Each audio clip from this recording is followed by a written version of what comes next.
자, 반갑습니다. 알파프로 가족 여러분, 정태근 전문가입니다. 6월 27일 두 번째 방송 시작하도록 하겠습니다. 자, 두 번째 방송 종목은 일진홀딩스입니다. 그리고 방송 발매에는 히든 종목이 공개가 됩니다. 방송 끝까지 시청을 부탁드리고요. 방송 보시고 난 이후에는 좋아요, 구독 부탁드리도록 하겠습니다. 자, 그러면 화면 보시면서 시작 한번 해보도록 하겠습니다. 자, 일진홀딩스 이 종목이 지난주 금요일날 종가 기준으로 22%가량 올랐습니다. 이유는 말씀 안 드려도 잘 아실 거라고 생각이 듭니다. 그리고 기술적으로 보더라도 현재 7,100원대를 돌파를 하고 오늘 지지력 테스트를 한다라고 좀 보시면 될 것 같습니다. 그래서 7,100원이 돌파가 됐다고 보는 게 맞지 않을까 좀 생각을 하고 있는 상황이고요. 일단은 이렇게 급등이 나온 이유는 일진머티리얼즈가 대규모 공급 계약이 있었죠. 삼성 SDI 쪽으로 잘 아시겠지만 동박 공급 계약 소식이 있었는데 자그마치 8조 5천억 정도입니다. 자그마치 8조 5천억 정도인데 일진머티리얼즈가 지금 시총이 3조 6천억인데 두 배가 넘는 규모의 계약이기 때문에 상당히 뭐 대박 호재라 봐야 될 것 같아요. 매각 이슈가 없었다라면 아마 일진머티리얼즈가 주가가 뭐 상가도 가지 않았을까, 뭐 상가 아니라도 뭐 더 큰 일진홀딩스처럼 20%가 넘는 급등이 나왔지 않았을까라고 말씀드릴 수 있을 것 같아요. 물론 일진머티리얼즈가 상승을 안 한 건 아니지만요. 그런데 일진머티리얼즈보다는 그래도 일진홀딩스를 좀 주목을 하고 말씀드린 이유가 뭐냐면 아시겠지만 최근에 일진그룹이 매각 이슈가 있죠. 그러다 보니까 일진머티리얼즈였던 대규모 수주 소식은 결국 일진홀딩스의 호재가 될 수밖에 없을 것 같습니다. 일진머티리얼즈 같은 경우는 어쨌든 이제 매각이 예정이 되는 상황이고 그 매각을 하게 되면은 그 매각 대금이 어쨌든 일진홀딩스, 일진그룹 쪽으로 들어올 수밖에 없는 상황이기 때문에 당연히 일진홀딩스를 좀 주목을 할 수밖에 없을 것 같아요. 일단 회사 쪽에는 한 3조가량 생각을 하고 있는데 시장에서는 그렇게 냉담했어요. 그런데 지금 8조 5천억 정도 대규모 수주 계약이 있는 상황이기 때문에 회사에서 원하는 대로 한 3조 정도 계약은 충분히 가능하지 않을까 생각이 들고, 그리고 일진그룹은 어쨌든 대기업으로 편입이 되는 걸 그렇게 원하지는 않는 것 같아요.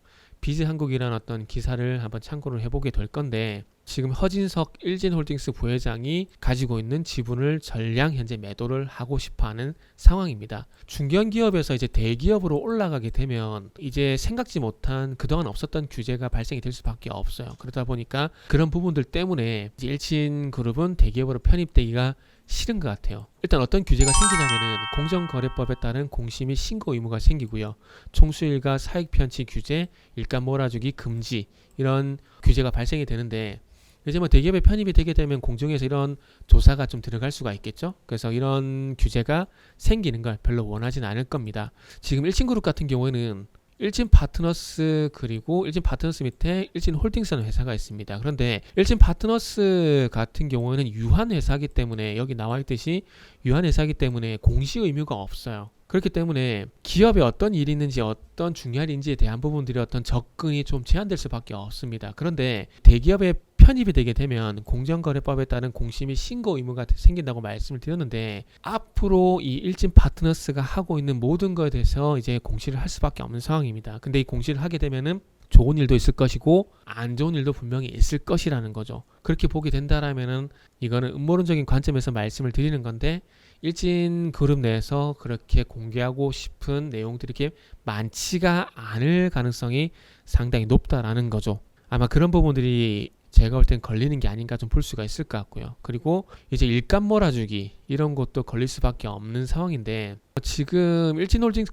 일진파트너스가 최상위에 있고 그 다음에 그 밑에 일진홀딩스가 있고 그 아래쪽으로 일진전기라든지 일진다이아몬드, 알피언 메디컬, 일진디엔코, 전주방송 같은 이런 자회사들이 있는데 현재 그 조금 전에 말씀을 드렸듯이 세 번째 부분인 일감 몰아주기 금지 여기에 지금 걸리는 회사들이 두 개 정도가 있습니다. 그게 어떤 회사냐면은 일진다이아라는 회사가 있고요. 그리고 일진디엔코라는 회사가 있는데 지금 내부 거래 매출액 비중이 상당히 높습니다. 특히나 일진다이아 같은 경우는 이게 아마 별도 기준 매출액 기준인데 2021년도 같은 경우에는 내부 거래 비중이 67%입니다. 상당히 높아요. 그럼 일감 몰아주기에 대해서 자유로울 수가 없다라는 거죠.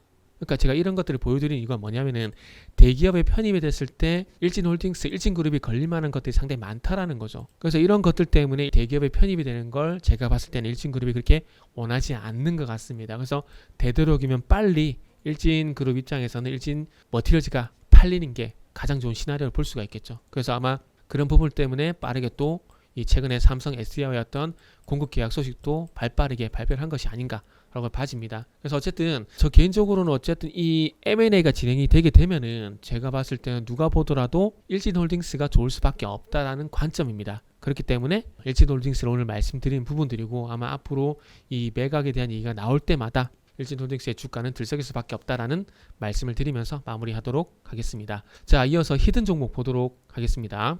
자, 히든 종목입니다. 히든 종목은 최근에 와서 분위기가 좀 많이 바뀌고 있습니다. 그 이전에 차트적인 부분을 좀 보게 되면 제가 항상 말씀드리지만은 상승의 출발점과 하락의 출발점 말씀드리죠. 상승의 출발점은 골든크로스, 하락의 출발점은 데드크로스 이렇게 말씀드리는데 이 히든 종목 같은 경우는 지난 3월 달에 상승의 출발점인 골든크로스가 발생이 되게 되면서 추세가 완만하게 상승으로 바뀌었습니다. 그러나 제가 항상 말씀드리지만 골든크로스가 나가고 난 이후에 거래량까지 받쳐주면 상당히 좋다라고 말씀드렸는데 첫 번째 골든크로스가 났을 때는 골든크로스 이전과 그리고 골든크로스 이후에 거래량을 참고해 보게 되면은 별반 차이가 없습니다. 오히려 골든크로스가 나고 난 이후에 거래량이 더 작아요. 이 부분을 어떻게 좀 해석을 하냐면은 골든크로스 이전보다 거래량이 작다라는 것은 아래쪽으로 누른 힘이 약해졌기 때문에 그러니까 매도 힘이 약해졌기 때문에 반사적으로 기술적 반등이 나왔다라고 밖에 볼 수밖에 없는 상황입니다. 그로 인해서 반등이 나왔지만은 다시 조정을 받고 거래량을 실어주게 되면서 상승 쪽으로 겨우 유지를 하고 있는 상황이었고요.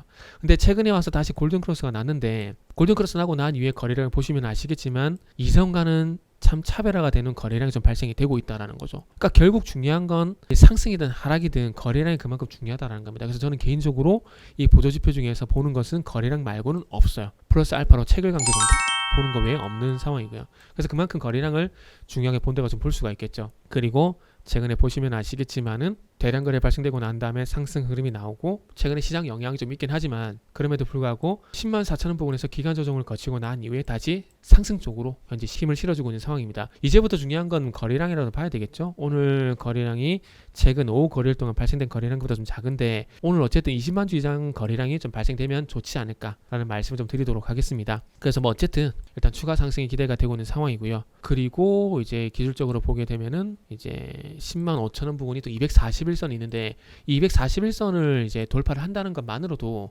장기 성장성은 이제 하락에서 상승으로 돌아서고 있다라고 보시면 될 것 같습니다. 그래서 분기점을 한번 잡아보게 되면 일단은 11만 5천 원보다는 12만 원 부근을 좀 말씀을 드리고 싶은데 그만큼 추가 상승 가능성이 높기 때문에 분기점을 좀 높게 잡는다라고 좀 보시면 될 것 같습니다. 그래서 1차 분기점과 그리고 1차 목표 주가를 12만 원 부근으로 잡도록 하겠습니다. 그래서 어쨌든 상승 추세가 좀 전환이 되고 앞으로 또 추가 상승이 기대가 되고 있고 적어도 2분기 실적 발표 전까지는 충분히 상승이 가능하다라는 판단입니다. 그래서 이 종목이 궁금하신 분들은 알파프로 홈페이지를 방문해 주시길 바랍니다.